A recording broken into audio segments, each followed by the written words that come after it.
જય શ્રી કૃષ્ણ બધાને. તો કેમ છો બધા? આશા કરું છું એ બધા મજામાં હશો. તો જો ફ્રેન્ડ્સ, આજે આપણે મસ્ત ખારી ભાત બનાવવાના છે, એકદમ સ્વાદિષ્ટ. તો તેના માટે ડુંગળીને બટેટા સુધારી લીધા છે, અને મીઠો લીંબુ લઈ લીધો છે, આદુ લસણની પેસ્ટ, અહીંયા તેલ મૂકી દીધું છે તપવા. તો આપણે જો મસ્ત મસાલા નાખીશું. તમાકપત્રી, બાદિયા, ડગરફૂલ, રાઈ, જીરું, મરી બધું નાખીને મસ્ત વઘાર કરશું આપણે.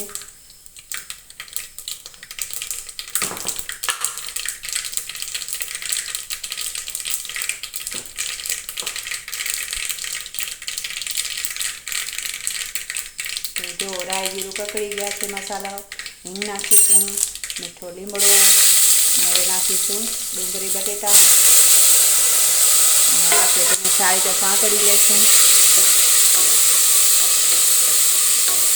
તો વઘાર કરતાની સાથે જ મસ્ત સુગંધ આવી રહી છે, અને જો આમાંથી આ ડુંગળીનો એક ફાડો રહી ગયો છે. હવે એમને ચડાવી લઈશું. તો થોડી વાર માટે આપણે તેને ઢાંકી દઈએ, સીજવા દઈએ, જેથી કરીને ડુંગળી બટેટા બરાબર સંતળાઈ જાય.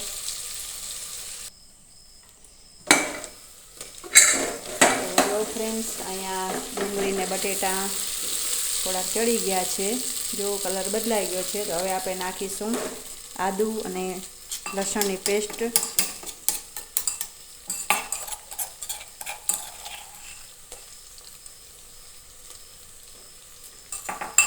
ખારી ભાતમાં આદુ ને લસણ નાખવાથી તેનો ટેસ્ટ ખૂબ વધી જાય છે. તો તેને પણ આપણે થોડી વાર માટે સાંતળી દઈશું,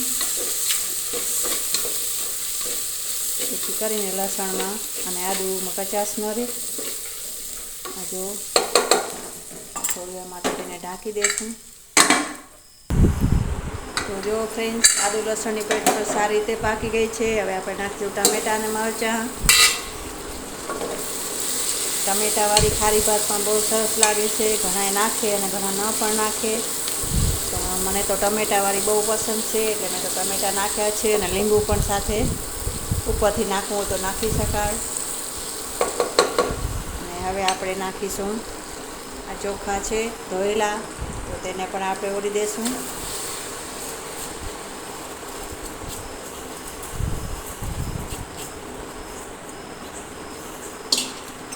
તેને પણ આપણે બરાબર મિક્સ કરી અને થોડી વાર માટે આપણે ડુંગળી બટેટા અને ટામેટાં ભેગા સીજવા દઈશું. ત્યારબાદ આપણે મસાલા નાખીશું.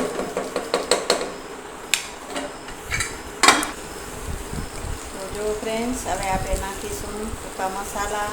સૌપ્રથમ તો હળદર નાખીશું જરૂર પ્રમાણે, લાલ મરચું નાખીશું, ધાણા જીરું પાવડર નાખીશું.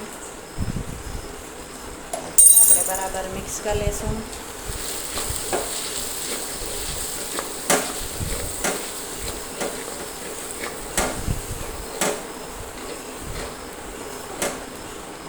મસાલા સારી રીતે મિક્સ થઈ ગયા છે.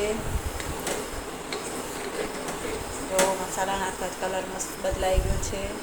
હવે આપણે નાખીશું પાણી.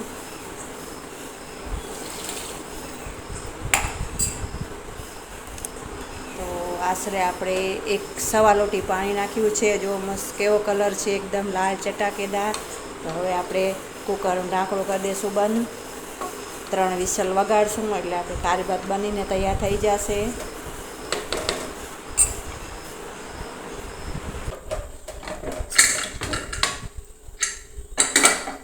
ફ્રેન્ડ્સ, અહીંયા આપણા સરસ મજાના ખારા ભાત બનીને તૈયાર થઈ ગયા છે. જો એકદમ છૂટા છૂટા મસ્ત છે ને, મસ્ત. તો ફ્રેન્ડ્સ, આશા કરું છું કે તમને મારો વિડીયો પસંદ આવ્યો છે. તો પ્લીઝ મારી ચેનલમાં નવા હો તો લાઈક અને સબસ્ક્રાઈબ કરવાનું ભૂલતા નહીં. જય શ્રી કૃષ્ણ બધાને.